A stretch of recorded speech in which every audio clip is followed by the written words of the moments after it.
চলবো।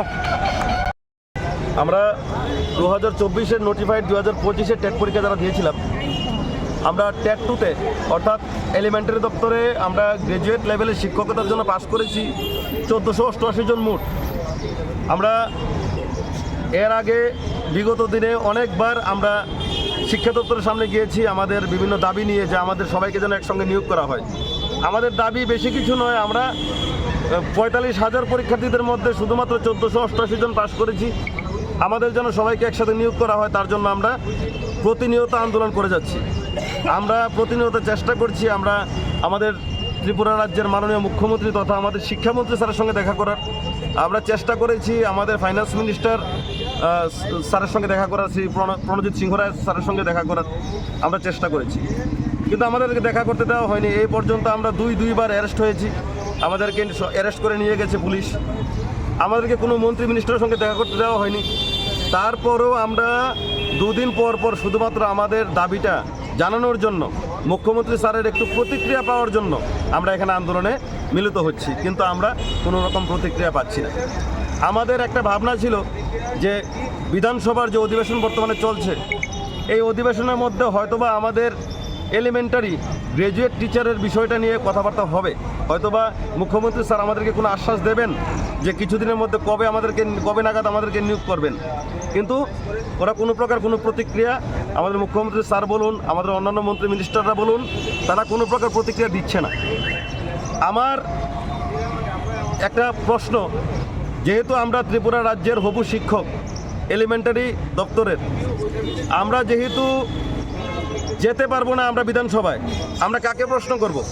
আমরা আজকে সিটি সেন্টারের সামনে দাঁড়িয়ে ত্রিপুরার মাননীয় মুখ্যমন্ত্রী শ্রী মানিক সাহা স্যার সহ বিধানসভায় উপস্থিত, অধিবেশনে উপস্থিত ত্রিপুরা রাজ্যের 60 জন এমএলএকে তথা যারা মন্ত্রীরা রয়েছেন তাদেরকে সহ আমরা বাইরে থেকে এখান থেকে প্রশ্ন করছি যে আমাদের নিয়োগ নিয়ে কোনো কথাবার্তা কেন হচ্ছে না? আমরা কতজন পাস করেছি?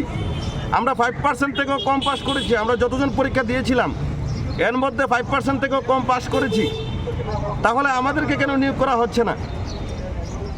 আমরা বাইরে থেকে আজকে সিটি সেন্টারের সামনে দাঁড়িয়ে থেকে মাননীয় মুখ্যমন্ত্রী স্যার সহ বিধানসভায় উপস্থিত, বর্তমানে অধিবেশনে উপস্থিত সমগ্র যত মন্ত্রী মিনিস্টার এবং এমএলএ স্যার তারা রয়েছেন, সবার উদ্দেশ্যে আমরা প্রশ্ন করছি আমাদের বিষয়টা নিয়ে যেন যে 4 দিন আমাদের এই বিধানসভার অধিবেশন রয়েছে, ওই অধিবেশনের মধ্যে যেন আমাদের বিষয়টা নিয়ে কিছু বলা হয়, আমাদের নিয়োগ সংক্রান্ত বিষয় নিয়ে যেন কিছু বলা হয়।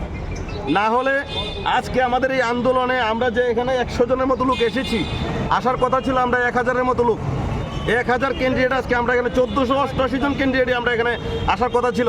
কিন্তু আমরা ভেবেছি যে যেহেতু রাজ্যে বিধানসভার অধিবেশন চলছে, যেহেতু বর্তমানে এডিসি ইলেকশনের জন্য পরিস্থিতি একটু উত্তপ্ত, আমরা কোনো প্রকার সিন ক্রিয়েট করতে চাইনি, আমরা কোনো প্রকার মুভমেন্ট এখানে যেন কোনো রকম কেওয়াস তৈরি না হয়, তার জন্য আমরা এখানে 100 জন লোককে ইনভাইট করেছি।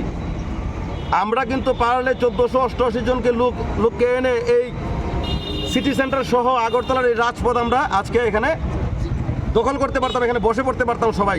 একটা কেওয়াস তৈরি হতো এডিসি নির্বাচনের আগে, আমরা এই কেওয়াসটা আমরা চাইনি।